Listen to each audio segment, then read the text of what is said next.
Доброе утро, наши дорогие телезрители. В эфире главного национального канала передача «Новый день». Конечно же, с вами сегодня Максим Гоголев. Ну что ж, сегодня 29 декабря, до заветного Нового года осталось совсем чуть-чуть.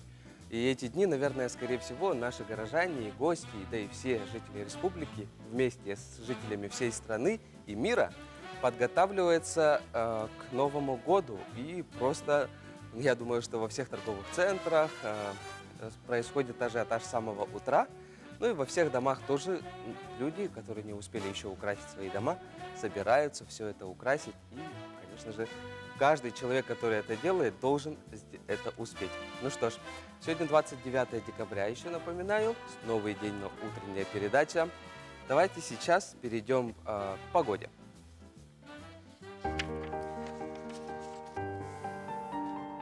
По данным Якутского управления по гидрометеорологии и мониторингу окружающей среды, центральные Улусы в 6 часов утра минус 38, минус 45 градусов, а днем минус 17, минус 41. Заречье минус 38, минус 44, днем минус 36, минус 44. Южные Улусы минус 27, днем плюс минус 25. Вилюйские Улусы минус 14, минус 15, и днем ожидается чуть холоднее, минус 17, минус 19.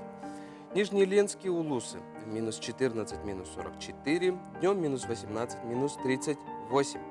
Западные Улусы минус 17, минус 30, днем минус 23, минус 29.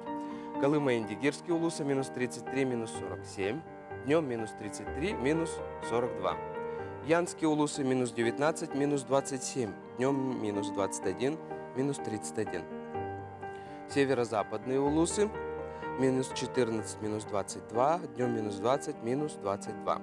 В Якутске в 6 часов утра температура воздуха минус 43 градуса, атмосферное давление 759 миллиметров ртутного столба, ветер северо-западный 2,5 метров в секунду. Днем же ожидается минус 35, минус 37 градусов. Ну а сейчас мы бы хотели передать слово нашим коллегам из информационной службы новостей.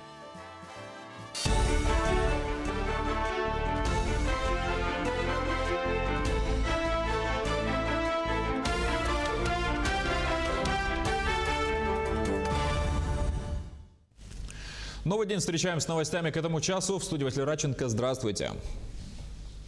С 1 января в России вступают в силу ряд законов. Так, минимальный размер оплаты труда вырастет на 5,5% и составит 12 792 рубля. Далее, средства материнского капитала можно будет потратить на первоначальный взнос по сельской ипотеке. Кроме того, чтобы стать участником программы, не обязательно быть собственником участка. Также работникам, которые трудоустраиваются впервые, будут оформлять только электронные трудовые книжки. И еще одно важное изменение. Вступает в силу закон об особенностях дистанционной работы. Удаленка теперь уже официально перестанет быть поводом для снижения заработной платы при сохранении объема работ. Правила сдачи единого госэкзамена изменятся в следующем году из-за ограничительных мер. Об этом рассказали в Минпросвещении и Рособорнадзоре. Так, для выпускников 11 классов и других участников ЕГЭ досрочный период проведения экзаменов отменяется. Для получения аттестата о среднем общем образовании выпускникам, которые не планируют поступать в вузы, вместо ЕГЭ нужно будет сдать государственный выпускной экзамен по 2 предметам. Это русский язык и математика. Выпускникам, которые собираются поступать в вузы и будут сдавать ЕГЭ, достаточно сдать на удовлетворительный результат экзамен по русскому языку, чтобы получить аттестат. ЕГЭ по математике базового уровня в следующем году проводиться не будет. Первая партия вакцины против коронавируса «Эпивак Корона» поступила в Якутию. Напомним, она разработана Государственным научным центром «Вектор». В регион прибыло 1200 доз. Одними из первых будут привиты работники здравоохранения и сотрудники Роспотребнадзора. В медицинских организациях развернуто 39 прививочных пунктов, 5 из которых располагаются в Якутске. В столице иммунизация уже началась, в районы вакцина поступит в ближайшее время. Вакцина эта безопасна, она приготовлена из компонентов, которые не содержат абсолютно живого возбудителя. И она рекомендована пока что для лиц до 60 лет. Но в ближайшие дни мы ожидаем, что показания к вакцинации будут расширены. Вакцина ставится двукратно, поэтому вторая дача вакцины будет осуществляться через 2 или 3 недели, то есть 14-21 день. Иммунитет будет вырабатываться уже после второй дачи. Крестьянские хозяйства со следующего года за одну голову дойной коровы будут получать субсидию в 35 тысяч рублей. Раньше такую денежную помощь предоставляли тем фермерам, у которых в собственности есть участок площадью 2,5 гектара. Также хозяйственники были обязаны отчитываться, куда потратили субсидию. Теперь это не потребуется. Нужно лишь сохранить количество животных. Если хоть одна голова убудет, то фермеру придется вернуть сумму субсидии. Об изменении порядка выделения средств нашему телеканалу рассказал министр сельского хозяйства Александр Атласов. Кроме этого, фермеры не должны забивать тех животных, которых внесли в хозяйственную книгу. Только в случае травмы можно взять справку от ветеринарной службы. В новогодние праздники отделения Почты России будут работать по измененному графику. 31 декабря они закроются на час раньше. 1, 2 и 7 января – выходные дни. В этот период почтальоны не будут доставлять почтовые отправления и периодические печатные издания. Пенсии и пособия будут выплачены по графику, согласованному с региональными отделениями Пенсионного фонда России. В остальные дни все почтовые отделения будут работать по обычному графику. Как снежный ком в Якутске набирает обороты акция «Твори добро», которую запустили жильцы одного из домов 203-го микрорайона. У себя во дворе под елочку они положили сертификат для дворника на покупку телевизора. Так они отблагодарили его за добросовестный труд. К акции добра начали присоединяться другие горожане. Дворникам, которые с позаранку и в морозы, и в зной тщательно подметают дворы, очищают тротуары. В канун Нового года горожане спешат с подарками. Так, накануне своего дворника единственную женщину среди представителей этой профессии отблагодарили жильцы дома по улице Богдана Чижика, 17. Евдокия Дмитриевна убирает двор с самого ввода этого трехподъездного дома. Жильцы говорят, что очень довольны ее работой. Евдокия Дмитриевна, именно она у нас работает уже 6 лет, видать возраст, она стала убираться только на этом доме, и те 2 дома оставила. И вот жильцы тех домов в прошлом году, они уже, значит, без вот такого челленджа, они собрали тоже деньги вместе с нами, они ей в прошлом году тоже дарили подарок. То есть вот так она хорошо себя проявляет, а в этом году и жильцы этого дома, где она сейчас, вот один дом остался у нее, жильцы этого дома решили ей подарить. То есть человек вот все эти годы, он работает настолько на совесть, что жители разных домов прямо не видят, ценят это. На этом пока все. Спасибо за внимание и хорошего вам дня.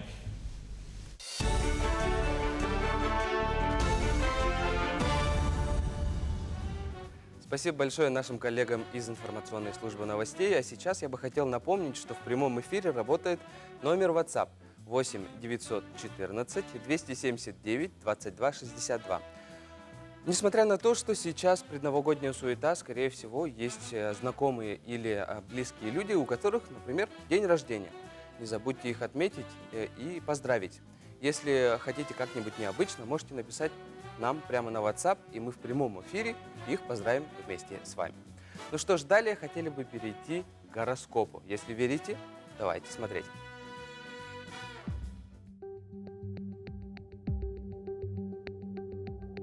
Овны. Чем лучше вы понимаете, чего хотите добиться, тем удачнее складывается день. Постарайтесь с самого утра определиться с планом действий и расставить приоритеты. Потом достаточно будет просто не отвлекаться на мелочи и не позволять окружающим сбить вас с толку. Могут неожиданно появиться новые идеи, не исключены настоящие озарения. Тельцы не переживают из-за мелочей и правильно делают. Со стороны может казаться, что вас вообще ничего не волнует, кроме собственного успеха. Производить такое впечатление очень полезно. Любители исполнять свои желания за чужой счет понимают, что от вас ничего не добьешься, и предпочитают держаться подальше. Близнецы легко находят общий язык с людьми, быстро завязывают знакомства, на многих производят хорошее впечатление. Возможно, начало дружбы и сотрудничества, и нового романа. Все будет зависеть только от вашего собственного желания. Вряд ли удастся успеть все, что было запланировано. Лучше заранее подумать, что можно отложить на потом. Отличный и спокойный день у раков. Ни с кем не нужно спорить, да и не о чем. Окружающие соглашаются даже с самыми провокационными вашими высказываниями. Поддерживают смелые идеи и вообще ведут себя хорошо. Полезно будет отложить дела на потом и отдохнуть. Это заметно прибавит вам бодрости и поднимет настроение. Львы. Этот день подходит для важных разговоров. Их можно вести на любые темы. и деловые, и личные. Вас правильно поймут, во многом поддержат, за что-нибудь похвалят. Однако не расслабляйтесь. Вторая половина дня, скорее всего, потребует от вас, если не героических усилий, то вполне усердного труда. Цель стоит того, чтобы постараться.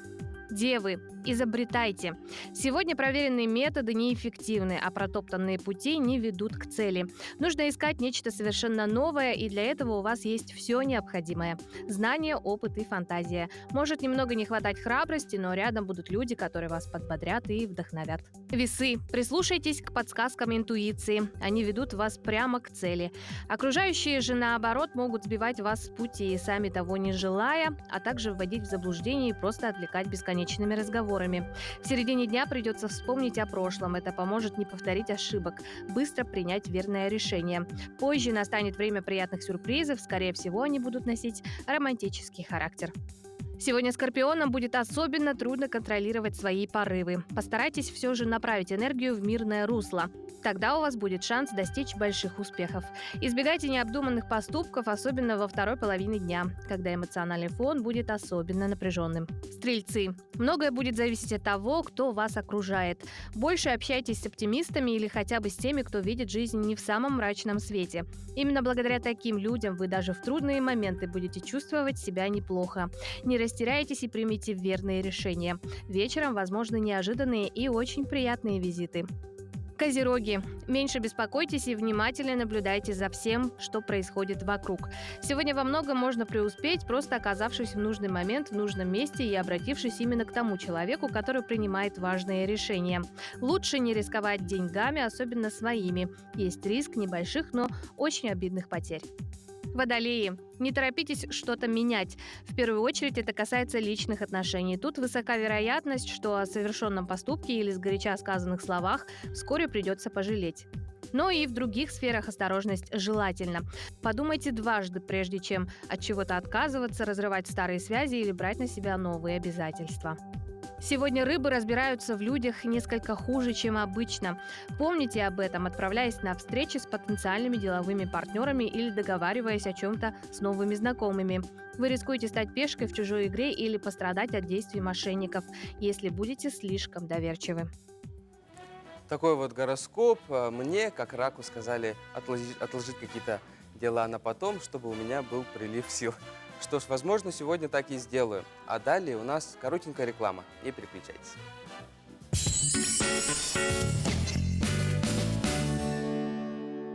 Аксыне 30 күнігер ындыкасыға ағағасы беріге. Жол түхілгеті республикадағы бірайек супербилистері ойналар. Уан Тойота масына. Жокускайга 15 сыр участыға онтондатын сынала билистер. Онитуға кыттар матамер мағығын сертификаттара Жокускайга улустарға атыланалар. Саңа жылға жол түхілгеті Энджиагар. Дарение и получение подарков официальными лицами ставит под угрозу объективность принимаемых решений. Государственный муниципальный служащий не должен получать подарки. Подарки и деньги в том числе могут расцениваться как взятка, что создает условия для возникновения конфликта интересов. В салонах «Торнадо» с 19 декабря по 13 января праздничные скидки до 70%. Розыгрыш 100 тысяч рублей. «Торнадо».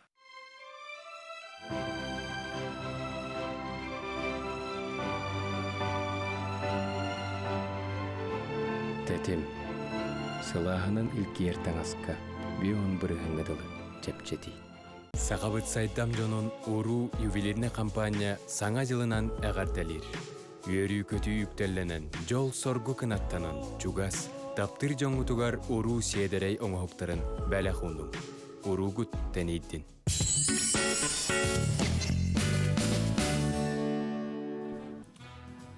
В Якутии в 2020 году проходит мероприятие к 125-летию со дня рождения гвардии генерал-майора Андрея Притузова. В течение 2020 года в Якутии будут проведены эти мероприятия. Давайте немножко расскажем о нем. Он гвардии генерал-майор, участник 3 войн, кавалер орденов Ленина, боевого красного знамени, Красной звезды Богдана Хмельницкого 2 степени, Отечественной войны 1 и 2 степени, Вот. Вот такой вот Андрей Иванович Притузов. И сейчас мы подключимся к малой родине Андрея Притузова и будем разговаривать с директором Улаханской средней школы, Александрой Петровой. Александра Петрова. Мгм. У нас коротенькие технические неполадки. Подключаемся, так как подключаемся на минуточку к Улаханской улусу. Здравствуйте. Здравствуйте. Здравствуйте. Ну что ж, Александра, вы уже в прямом эфире. Доброе утро. Доброе утро. Мгм. Ну что ж, давайте напомним нашим телезрителям, да, о какой теме мы сегодня будем говорить. Мы сегодня будем говорить о юбилейных мероприятиях, которые прошли в нашей школе. Мгм. Отлично. Я слышал, что ваша школа, где бы она ни участвовала, всегда лидирует. Это правда?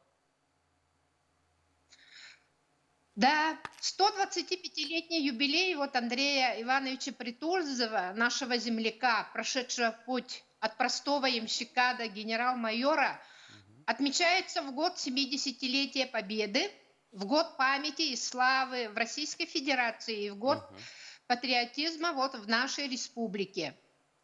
Андрей Иванович Притузов один из первых генералов-якутян. Наша школа 14-й год с гордостью носит имя Андрея Ивановича Притузова. Указом президента Российской Федерации 6 октября 2006 года нам присвоено имя Андрея Ивановича Притузова за высокие показатели в духовно-нравственном воспитании и... Александра Дмитриевна, если есть возможность, положите телефон. Да, у вас просто он дрожит. И вас плохо видно, а хотелось бы вас разглядеть очень хорошо. Отлично. Ага, Александра, отлично. Продолжаем. В Улусе вышла книга, Мгм.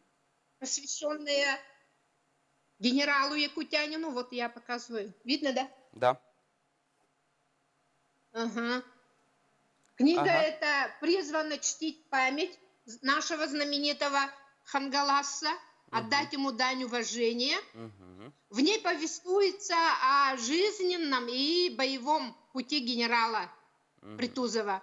И наш долг хранить память об этом великом подвиге, чтить его как историю доблести, высокого патриотизма и силы духа. Отлично. Расскажите немного о школе. В каких мероприятиях лучше всего проявляют ваши дети?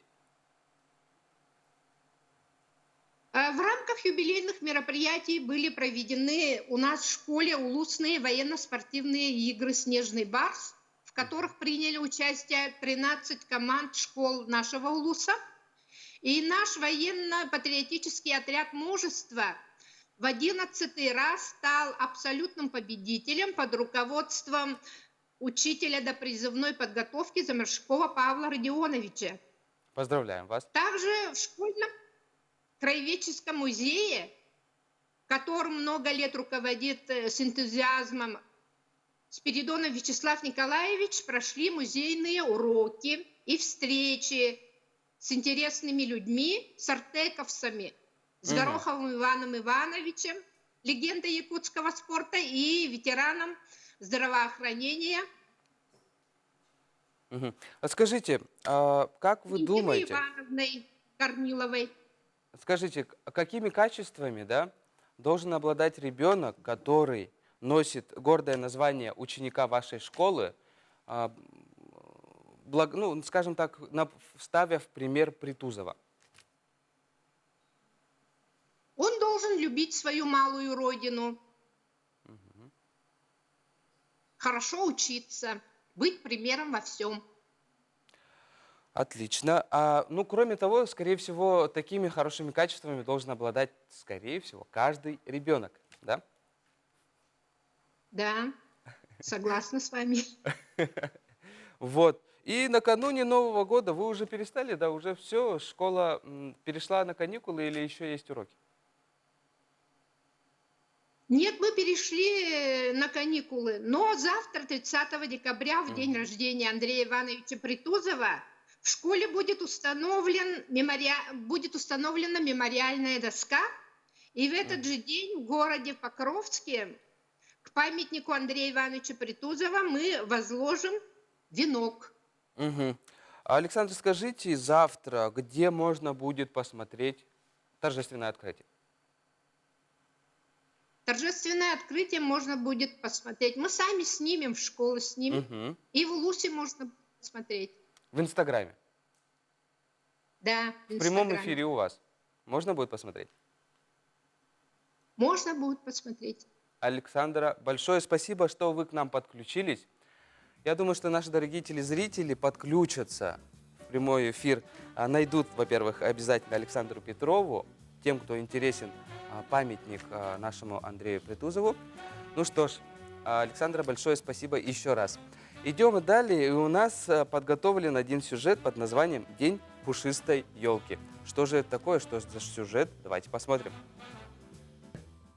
Үдө сарсарданан сахам сірі. Баргытын кәләнихер саргылақ саңа жылынан бейгі жәкергемет атыттан итетік істеннек ағардалибет. Бүгін әхияқа бәйбіт әлібітінен оңырбуд кәрачан қарайабытын көрдіріқпін бағарабын. Бейгі кенене аптақ дойдоден аттабыппыд. Кене бәйтігер ойырдақ, жон олырыр дәребінеләқ, онна оғылыр оңыр паркалақ. Кытытын әрге қариябыт лабатынан кергеп бітім. Бұ қариябыт кыркаға 6 мм-дәқ фанера болыр, үртіге 2 метрі. Бұ қарияның олар олыс түрген, оны судыргу болыр. Әбейтін қотобай қариялар тағар сыныта түхімі одымыр болан тақсыр. Көріргіт күрдік қариям қаз бірдей кергелін бәймелебінен оңыр бұдым. Туттубут материалым қаз бірдей жеға бар. Онна кеге сатан бұлар материаллары болар. Дойдубут кыржыкты аптақ көстүләқ боларын күрдік тулатын солыстарынан, онна бұлыттарынан кергеп бідім. Бұл солыстар кытанық кумақыттының оғылы бұттары, онтан бұлыттар боростой бұтыққаны тахан сетипонынан сығыр бұдым, оны кеніне еттен бұтырайынан барар кыракай сетелініктар сырдаталар. Әрді әппітім күрдік қариям қыз бірдей кергелін бардын бәйім елейбінен оңыр бұдым.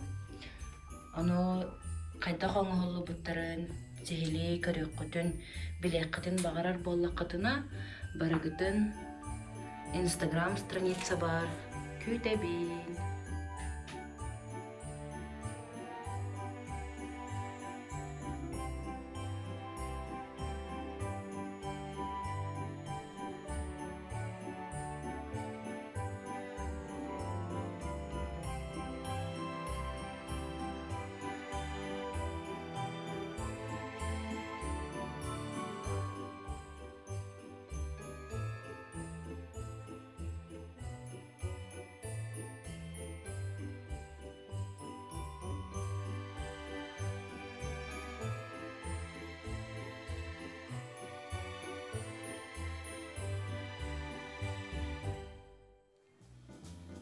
Ну что ж, это очень милый сюжет был на якутском языке. Я надеюсь, что он вам очень понравился. Что ж, и у нас следующий гость на тему Международный день виолончели. У нас в гостях Саргалана Степанова, артистка Государственного симфонического оркестра «Симфоника Арктики» филармонии Якутии. Доброе утро. Доброе утро. Ну что ж, вы украшаете нашу студию вашей улыбкой и вашим присутствием. Давайте расскажите немножко о себе. Спасибо, да, действительно, меня зовут Саргалана. Я играю на потрясающем струнно-смычковом инструменте виолончель. Играю я уже на протяжении 19 лет. Да. Здорово. Свой творческий путь, связанный с виолончелью, я начала благодаря Высшей школе музыки. Эту школу открыл наш первый президент Михаил Ефимович в 1993 году. Да. Когда мои родители узнали, что появилась такая школа в республике. Долго не задумывались? Да, долго не задумывали. А вам сколько было лет? Мне было 7 лет. Но так получилось, что я начала заниматься на фортепиано раньше. Да, у меня играл старший брат, и я наблюдала за этим, здорово. и немножко у меня получалось. И родители заметили, и как раз так совпали звезды, что открылась школа, и родители отправили меня сюда. Но очень здорово, что родители ваши обращают внимание на то, чтобы ребенок занимался музыкой. Да, и развелся. Ну, тем более, такая школа открылась. Мне кажется, шанс выпал потрясающий, чтобы так получилось. Но в итоге, так как я с Хандаги, родители меня отправили, и я здесь была совершенно одна, в интернате маленький ребеночек. Да. Сложно было поступить в эту школу, потому что был очень сильный отбор. Если мне не изменяет память, это было в 3 тура. На первом туре все относительно просто посмотреть, как ведет себя ребенок, похлопать, потопать, спеть, рассказать стишок.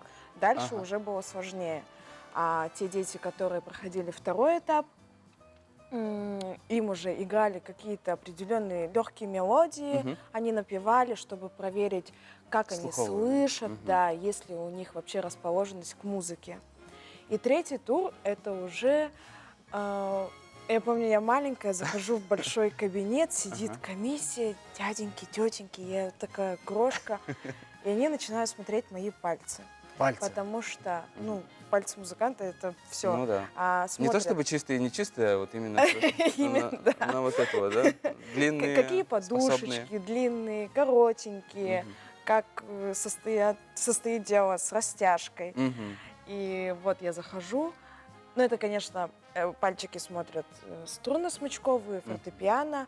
И еще есть такой факт, если ребенок поступает на духовые инструменты, то у него там и здоровье смотрят, чтобы не было внутричерепного давления и всяких проблем.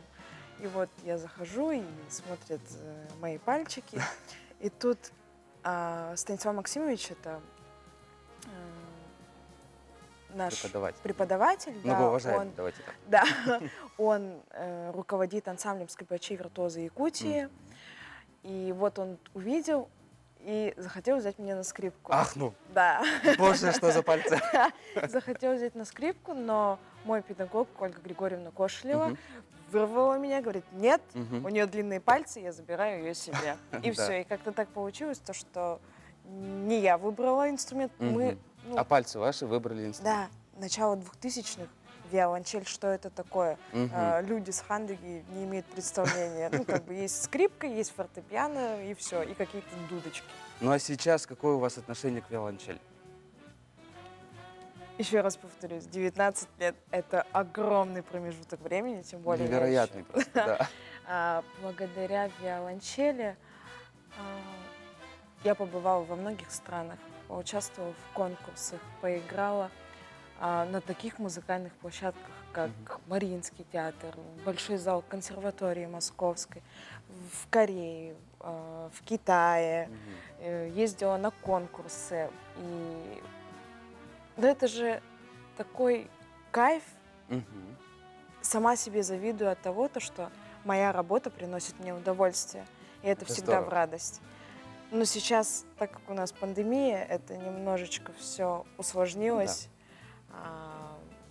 Но для любителей, да, виолончели, где вас можно смотреть, послушать? У нас филармония, так как сейчас, повторюсь, пандемия, в неделю обязательно выкладывают на YouTube-канале филармонии наши предыдущие концерты. Вчера, например, государственный хор симфонический филармонии сделали прямой эфир в Инстаграм. Да, потому что зрители соскучились, зрители ждут. И все-таки какой-то праздник, и хочется поднять себе настроение. Естественно. Вот. Ну, отлично. Вот скажите, помните какой-нибудь яркий комментарий от слушателей виолончели именно? Вот как относятся люди вот к такому инструменту? Звук виолончели, он максимально приближен к человеческому голосу. Если скрипка, она на высоких частотах, и порой мы не можем воспринять долгое звучание скрипки или там... Ну, это фактор человеческий. Что-то близкое просто, Да, задевает душу. виолончель, вот именно она, это басовый инструмент, и такой бархатный, и люди слушают и... Как сказать, неэфирное слово «кайфуют». Да, и кайфуют. Я когда сама играю, кайфую, ну невозможно. И во всех, даже если нас смотрит молодежь, там, вы смотрели, например, «Игру престолов»? Там главная мелодия, когда... Да. Кстати, нам, действительно это такая играет виолончель. воспринимается. Вот. И вот ко дню, Международному дню виолончели, что же будет? Я, честно, не знаю. Это Вы такой выйдете праздник... на площадь Ленина, я не знаю. Нет, минус 50. Куда-нибудь да выйдете. Вообще, этот праздник у нас совершенно случайно и недавно его приняли. Да. Это посвящен ко дню рождения замечательного виолончелиста, основоположника вообще виолончельной школы во всем мире Пабло Казальца. И сегодня 144 года со дня рождения. Вот. И совсем вот недавно приняли... Даже, мне кажется, многие виолончелисты не знают, что существует сами такой виолончелисты. Да, сами виолончелисты. Вот. Но... 29 декабря теперь уже памятная дата для вас. Ну что ж, Сарглан, большое спасибо, что вы пришли к нам в гости, украсили наш утренний эфир. Время закончилось, к сожалению. Большое спасибо. Поздравляем вас с недавно утвержденным праздником. Я вас Международным днем поздравляю с виолончели. наступающим Новым годом. Спасибо. Я вас тоже. Ну что ж, идем далее. Мы переходим на коротенькую рекламу. Не переключайтесь.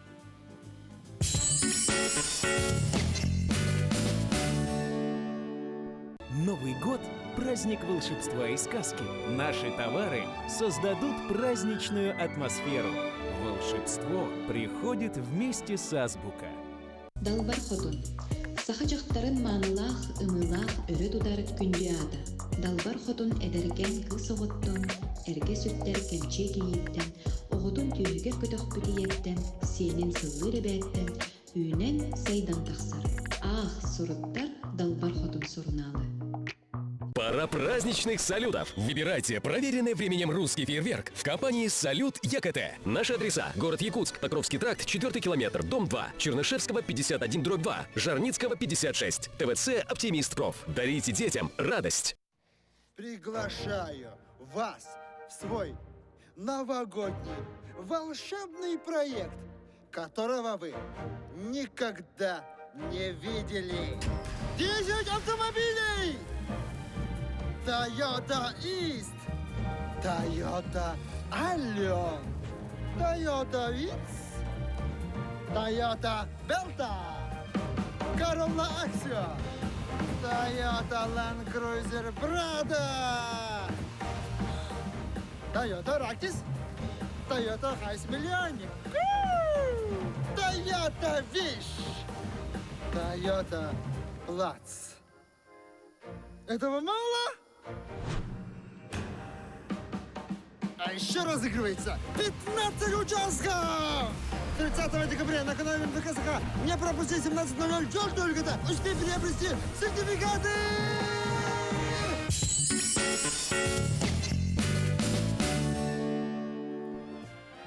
Далее передаем слово нашим коллегам из информационной службы новостей.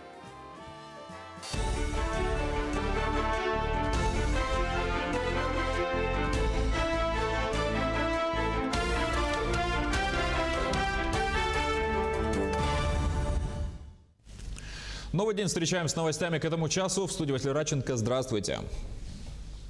С 1 января в России вступают в силу ряд законов. Так, минимальный размер оплаты труда вырастет на 5,5% и составит 12 792 рубля. Далее средства материнского капитала можно будет потратить на первоначальный взнос по сельской ипотеке. Кроме того, чтобы стать участником программы, не обязательно быть собственником участка. Также работникам, которые трудоустраиваются впервые, будут оформлять только электронные трудовые книжки. И еще одно важное изменение. Вступает в силу закон об особенностях дистанционной работы. Удаленка теперь уже официально перестанет быть поводом для снижения заработной платы при сохранении объема работ. Правила сдачи единого госэкзамена изменятся в следующем году из-за ограничительных мер. Об этом рассказали в Минпросвещении и Рособорнадзоре. Так, для выпускников 11 классов и других участников ЕГЭ досрочный период проведения экзаменов отменяется. Для получения аттестата о среднем общем образовании выпускникам, которые не планируют поступать в вузы, вместо ЕГЭ нужно будет сдать государственный выпускной экзамен по 2 предметам. Это русский язык и математика. Выпускникам, которые собираются поступать в вузы и будут сдавать ЕГЭ, достаточно сдать на удовлетворительный результат экзамен по русскому языку, чтобы получить аттестат. ЕГЭ по математике базового уровня в следующем году проводиться не будет. Первая партия вакцины против коронавируса «Эпивак Корона» поступила в Якутию. Напомним, она разработана Государственным научным центром «Вектор». В регион прибыла 1200 доз. Одними из первых будут привиты работники здравоохранения и сотрудники Роспотребнадзора. В медицинских организациях развернуто 39 прививочных пунктов, 5 из которых располагаются в Якутске. В столице иммунизация уже началась. В районы вакцина поступит в ближайшее время. Вакцина эта безопасна, она приготовлена из компонентов, которые не содержат абсолютно живого возбудителя.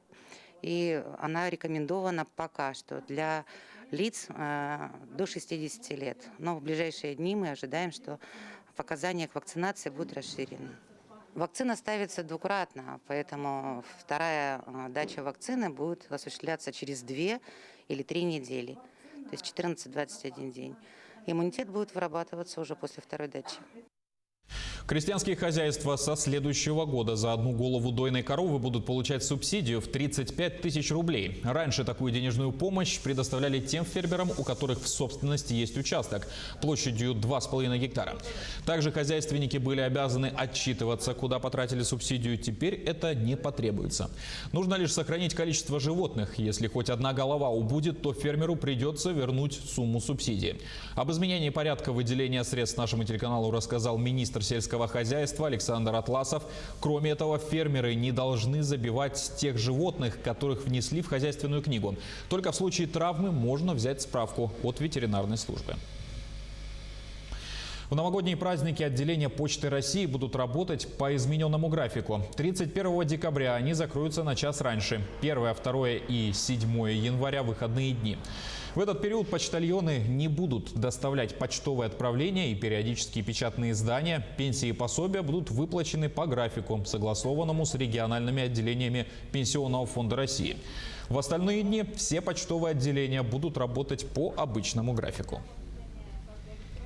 Как снежный ком в Якутске набирает обороты акция «Твори добро», которую запустили жильцы одного из домов 203-го микрорайона. У себя во дворе под елочку они положили сертификат для дворника на покупку телевизора. Так они отблагодарили его за добросовестный труд.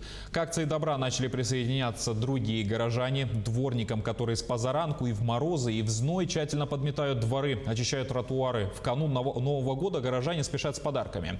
Так, накануне своего дворника единственную женщину среди представителей этой профессии отблагодарили жильцы дома по улице Богдана Чижика, 17.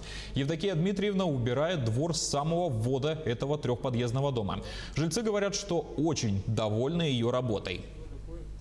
Евдокия Дмитриевна, именно она у нас работает уже 6 лет. Видать, возраст, она стала убираться только на этом доме. И те 2 дома оставила. И вот жильцы тех домов в прошлом году, они уже, значит, без вот такого челленджа, они собрали тоже деньги вместе с нами. Они в прошлом году тоже дарили подарок.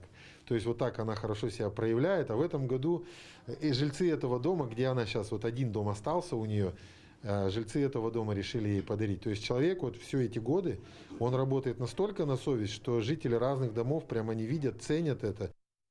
На этом пока все. Спасибо за внимание и хорошего вам дня.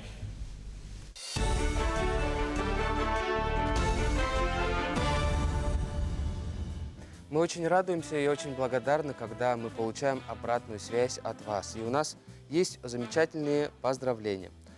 Со 145-летним юбилеем родной школы поздравляем учителей, работников, учащихся, выпускников Павловской школы имени Оконешникова Мегина Кангаласского улуса. Выпускники 91-го года поздравляют. Что ж, идем далее. У нас еще есть поздравления Всех вас с Новым годом, ну, то есть нас, сотрудников утренней передачи «Новый день» и Санат Кюн. Спасибо большое, и мы вас тоже поздравляем с наступающим Новым годом. И еще одно поздравление. Поздравляем любимого сыночку Очнитова Эрсана с днем рождения. Тебе сегодня целых 5 лет. Желаем всегда быть смелым и веселым, озорным и любознательным мальчиком. Каждый день открывать для себя много всего интересного и необычного. Желаем тебе большого счастья, крепкого здоровья, богатырской силы. Любим. Тут 3 смайлика. Улыбочки. Мама и братья. Ну что ж, мы искренне присоединяемся к поздравлениям Эрсана. Ну что ж, расти большим и сильным. И, конечно же, люби своих родных. Что ж, и у нас третий гость на тему победительница соревнований по набиванию мяча в Якутии. Александра Лабашова. Лабашева, да? Угу. Александра Лабашева. Игрок женской сборной СФУ имени Максима Кировича Амосова по мини-футболу.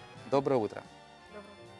Ну что ж, давайте, да, для тех, кто не знает, что такое набивание мяча, да, что это такое, ну, что за мероприятие, что за конкурс.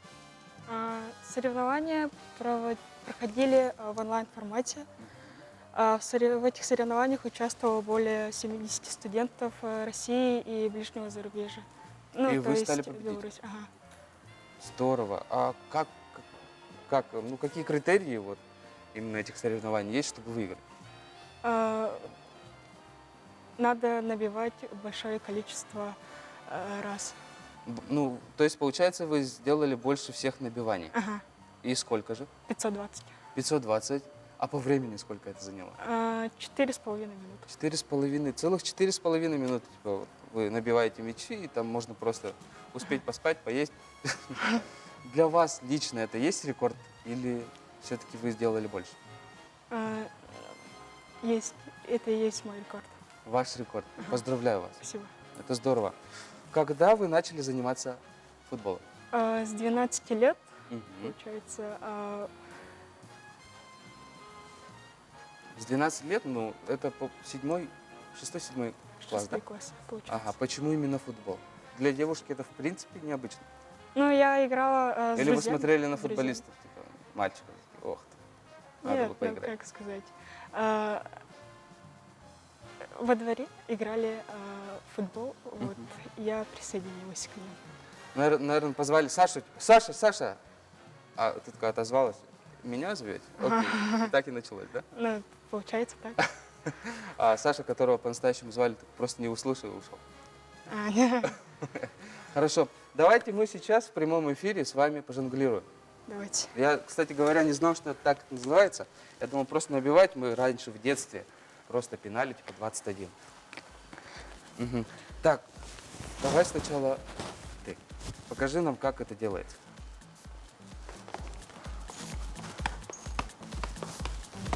Угу. Да, лежит, смотрите.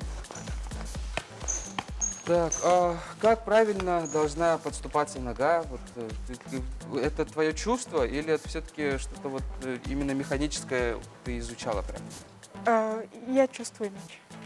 Ты чувствуешь? Да. Отлично, давай пробуем. Так, ой. Так. Ну я футболом сильно никогда не увлекался. Так, ладно. Угу. Расскажи немножко о себе. Где ты учишься, что делаешь? Ох ты. Я учусь в СУФУ.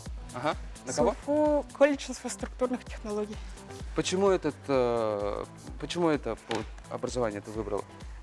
Потому что я хотела на это учиться. Заранее, да? Да. А футбол это что значит для тебя? Футбол, ну это все мое все.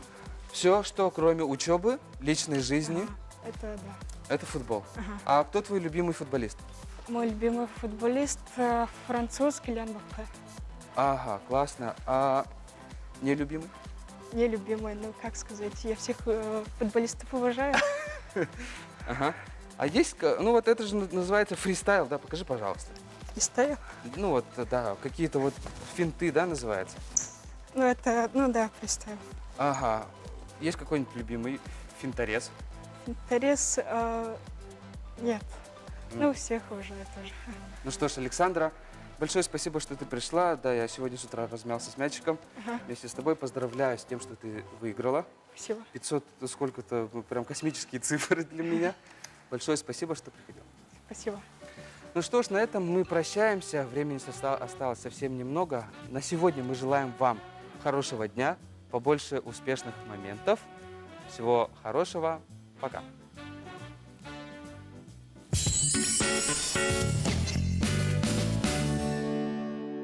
Алроса, помимо налогов и дивидендов, ежегодно выделяет более 10 миллиардов рублей в социальную сферу Якутии. Это новые детские сады, школы, больницы, дворцы культуры, другие социальные объекты. Каждым добытым и реализованным алмазом Алроса вкладывает в детство и молодость, поддерживает пенсионеров. Успешная деятельность компании во благо всех якутян. Алроса – якутская компания. Открылся новый магазин «Диваны Матрица». Современные диваны по доступным ценам. Военный комиссариат Республики Саха-Якутия призывает на военную службу. С 1 октября по 31 декабря 2020 года проходит осенний призыв на военную службу в Вооруженные силы Российской Федерации молодых людей в возрасте от 18 до 27 лет. Для прохождения военной службы и для получения отсрочек от призыва на законных основаниях всем гражданам призывного возраста необходимо обратиться в военный комиссариат по месту жительства или по номеру 8 41 12 23 42 31. Сделай правильный шаг к новой жизни. Служи России. Военный комиссариат Якутии напоминает, что уклонение от службы карается по закону.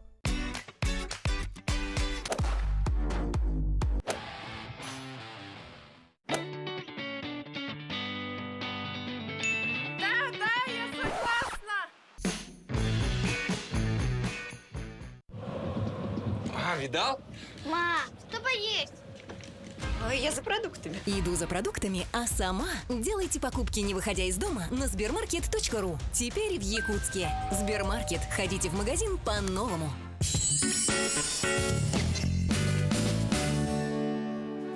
Ну что ж, а мы с вами не прощаемся на самом деле. И сейчас хотели показать сюжет новогодней традиции в Германии от Марии Палса. Привет всем! Хочу поделиться интересными фактами о праздновании Рождества в Германии. Здесь к нему готовятся заранее. С октября на полках магазина можно найти сувениры, украшения, начинают оформлять улицы. А первой зажигается звезда Адвента в форме Вифлеемской звезды. Существует легенда, что учитель математики на примере лампы объяснял геометрические принципы ученикам. А в конце 15 века Хендрик Питер Вербек из саксонского города Генгут создал новый дизайн с 25 лучами, который он запатентовал. И с тех пор она зажигается первое воскресенье Адвента. В каждом доме есть венок с 4 свечами. В 1839 году в Гамбурге дети так достали священника с вопросами «Когда же Рождество?», что он смастерил подобие календаря из деревянного колеса и поставил свечи, чтобы они самостоятельно отсчитывали, зажигая их каждый день. А сейчас они зажигаются каждое воскресенье. Адвент-календари появились 100 лет назад. Это были тогда коробочки, и в них изначально положили высказывания из Библии. Позже уже это были сладости, ну а сейчас в магазинах можно найти и Лего адвент-календарь, Фрозен, Хачимаши адвент-календарь, чему дети очень рады. Ну а главный символ Рождества в Германии – это носкракер, щелкунчик. И появился он тоже в Саксонии, в городе Зайфен, который славится резчиками по дереву. Как-то один мастер решил сделать практичную игрушку для колки орехов. В 1699 году он первый раз их принес на рождественскую ярмарку в Лейпциг, и с тех пор они стали бестселлерами. Ну, а позже появилась сказка Теодора Гофмана «Щелкунчик. Мышиный король». Петр Чайковский подарит миру музыку, которая стала тоже символом Рождества. Из всех традиций нашим детям нравится 6 декабря. Это день Николая Чудотворца. В этот день дети поют в церкви, звучит орган, а в конце Николаус дарит подарки детям. В нашей семье тоже есть свои традиции. Мы ходим к речке, берем камушек, шепчем заветное желание, кидаем в воду и надеемся и верим, что духи природы поспособствуют этому. Еще в нашем городе есть лайки. Чукотские, но они очень похожи на наших. Мы ходим их угощать, чему они очень рады. Так как в первое время переезда они были первые, кто приветствовал нас радостно, высовывая свои мордочки через забор. А уже позже мы познакомились с их хозяевами. На нашем рождественском столе будет немецкий штолен, исландские конфеты и якутский чай. А вам желаю также сохранять родные и семейные традиции. Пусть на вашем столе будут якутские лепешки, строганина, звучит музыка хамуса, детям приходит чисхан и харчана. Дарите друг другу тепло сердец. Учитесь у детей жить здесь и сейчас. Посмотрите, как они радостно бегают даже по пустой площадке. Главное, что есть елочка. Ну что ж, огромная благодарность Марии Палсен за предоставленное видео. И у нас есть одно сообщение, да? Человек написал, когда же мы выпустим гороскоп. Гороскоп на русском языке был в начале утренней передачи «Новый день». Также будет и в якутском блоке. Поэтому не расстраивайтесь, ожидайте после 8 на якутском языке будет также гороскоп. Что ж, скоро Новый год, соответственно, новогодние каникулы, да, будем все вместе отдыхать. А что же делать? Скорее всего, всем людям будет очень интересно посмотреть наш материал от нашей коллеги Ларины Сукуевой, где мы сделаем обзор видео сериалов. Давайте посмотрим. Этот год, несмотря ни на что, стал весьма богат на сериалы. Новые интересные шоу появлялись почти каждую неделю, а накануне Нового года и Рождества в сети появились сразу несколько. Представьте, вы в Нью-Йорке на Рождество. Вы в любимом книжном магазине находите красный блокнот. Осмелитесь ли вы? «Дэш и Лили» – романтическая комедия Netflix, у которой есть все шансы стать новой рождественской классикой. Нью-йоркская девушка Лили оставляет на полке любимого книжного магазина красный блокнот. Его находит циничный парень Дэш, который ненавидит суету вокруг Нового года. Он ненавидит Рождество. Лили, брысь отсюда! Самый ненавистный праздник. Вынужденное веселье с кучей народу. Они начинают общаться при помощи этой записной книжки, оставляя ее друг другу в разных уголках города. Лили?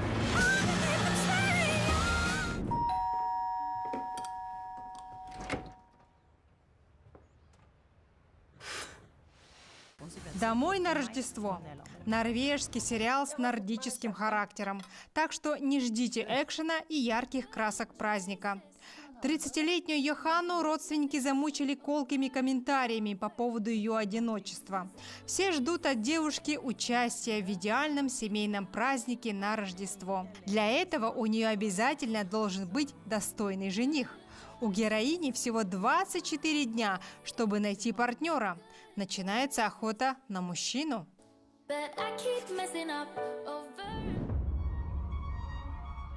Сегодня ты не уснешь.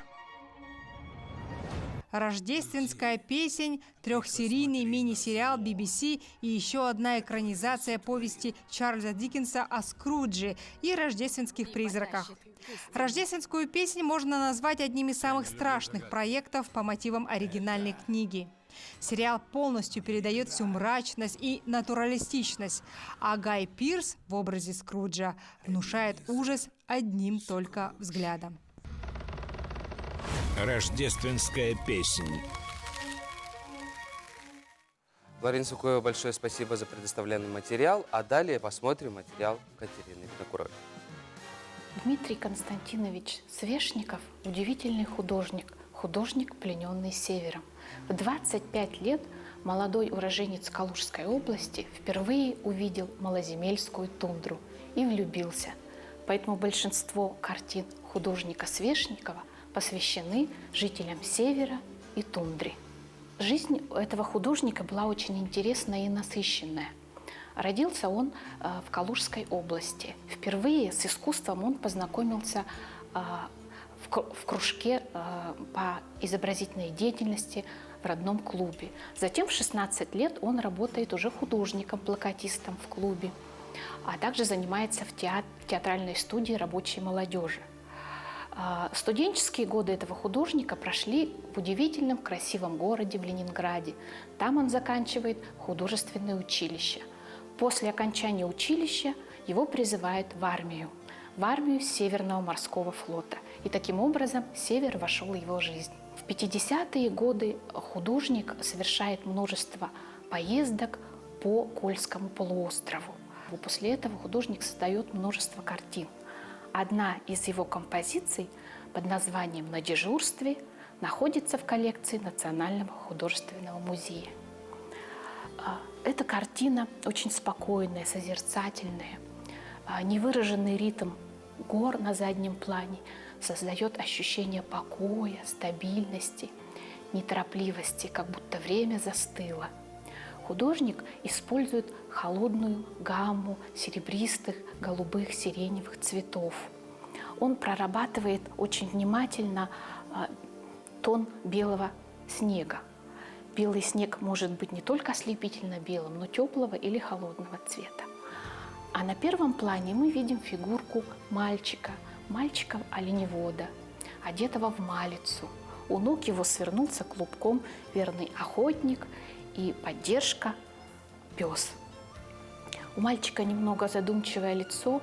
Может быть, он думает о том, что жизнь в тундре стремительно меняется. Может быть, ему немножко грустно.